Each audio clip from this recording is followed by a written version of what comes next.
O nosso trabalho vai ser sobre a isomeria, a igualdade entre compostos químicos. Os isômeros são formados por estruturas abertas e insaturadas. Podem ser encontrados em diversas formas, como isomeria plana, isomeria geométrica e isomeria óptica.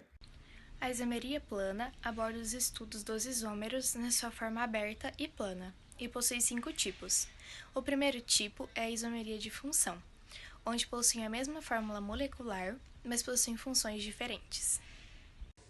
Vamos citar um exemplo. O éter dimetílico e o álcool etílico possuem a mesma forma molecular, mas pertencem a diferentes funções. Os éteres são compostos que apresentam o oxigênio, localizado entre os carbonos, e os álcools possuem em sua fórmula o OH entre as ligações de carbono. Outro tipo de isomeria plana é a isomeria de posição.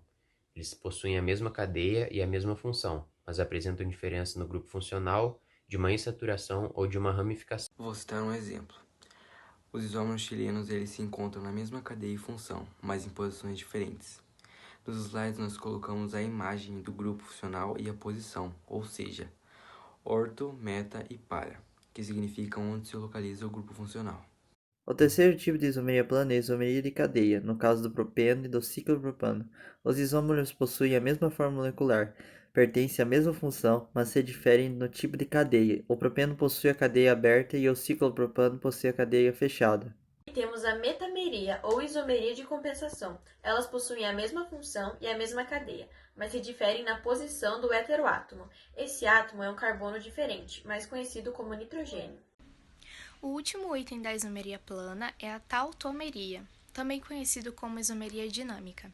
A tautomeria é o caso onde os isômeros ficam em equilíbrio químico-dinâmico, ou seja, é como se tivesse dois do mesmo. O caso mais comum ocorre entre o aldeído e o enol.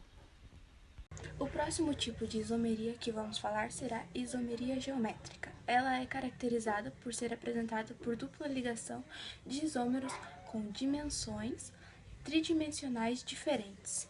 Nesse tipo de isomeria temos os termos cis e trans, ou seja, quando os ligantes dos carbonos da substância química estão ligados estruturalmente do mesmo lado, se chama cis, e quando estão ligados de lados opostos, se chama trans. Agora vamos falar sobre isomeria óptica. Nesse tipo de isomeria acontece uma coisa bem diferente. Os compostos eles apresentam um desvio de comando quando são expostos a um plano de luz polarizada. As estruturas possuem a mesma fórmula molecular, mas se diferenciam pelo seu comportamento na luz. Quando o isômero é exposto à luz, ele pode se comportar de duas maneiras, ou seja, quando ele é submetido à luz, ele desvia para a direita, ele é chamado de dextrogira, e quando ele se desvia para a esquerda, é chamado de levogira. Porém, quando uma substância se comporta das duas formas, ela é chamada de enantiômero. Ela se apresenta como um espelho. Nós podemos saber que um composto tem isomeria óptica quando ele apresenta um carbono quiral ou quando é exposto a um polarizador. O polarizador é um tipo de filtro que foca as ondas eletromagnéticas a um ponto específico. Agora a gente vai falar sobre as reações orgânicas. Elas são reações que ocorrem entre compostos orgânicos e os principais tipos são de adição, de substituição, de oxidação e de eliminação. Mas hoje a gente só vai falar sobre adição e substituição. E eles ocorrem mediante a quebra de moléculas, dando origem a novas ligações. Vamos começar a falar sobre a reação da adição. Ela ocorre quando as ligações das moléculas se rompem e são adicionadas átomos ou grupos átomos e ligações duplas ou triplas. Acontece principalmente em compostos de cadeia abertas com insaturação, como alcenos e alcinos. A hidrogenação é o ato de adicionar hidrogênio a um composto químico, porém as moléculas orgânicas que serão hidrogenadas precisam ser insaturadas, como os alcenos, alcinos, dienos e aromáticos. As moléculas são quebradas e adicionados mais átomos.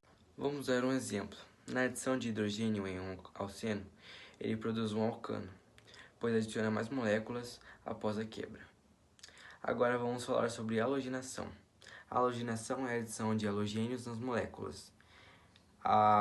E os mais utilizados são o cloro e o bromo.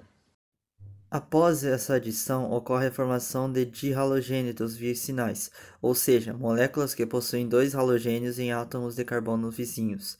No nosso slide possui um exemplo da página 16 de dihalogenetos, onde tem a adição do cloro e do bromo mostrado em vermelho. Agora vamos falar sobre hidratação nas reações de adição.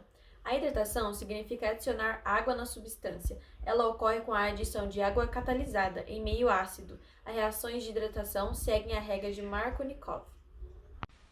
Ou seja, isso significa que após a hidratação, o hidrogênio se liga ao carbono mais hidrogenado e a hidroxilo OH se liga ao carbono menos hidrogenado. Em razão dessa reação, se formam os alcoóis secundários.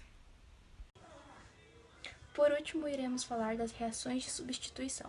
As reações de substituição são aquelas onde um átomo ou um grupo de átomos de uma molécula orgânica é substituído por outro átomo ou grupo de átomo. As principais reações de substituição são halogenação, nitração, sulfonação. Na halogenação, os halogênios que devem ser utilizados nas reações são o cloro e o bromo. O alcano pode ser transformado em aleto de alquila, que são compostos que possuem halogênio ligado a um carbono. E na página 18 do nosso slide possui um exemplo. A reação de nitração é aquela que reagimos um hidrocarboneto com um ácido nítrico. Na página 19 do nosso slide tem um exemplo de nitração. A reação de sulfonação é aquela onde reagimos um hidrocarboneto com ácido sulfúrico, H2SO4. Esse foi o nosso trabalho, professor. Muito obrigado.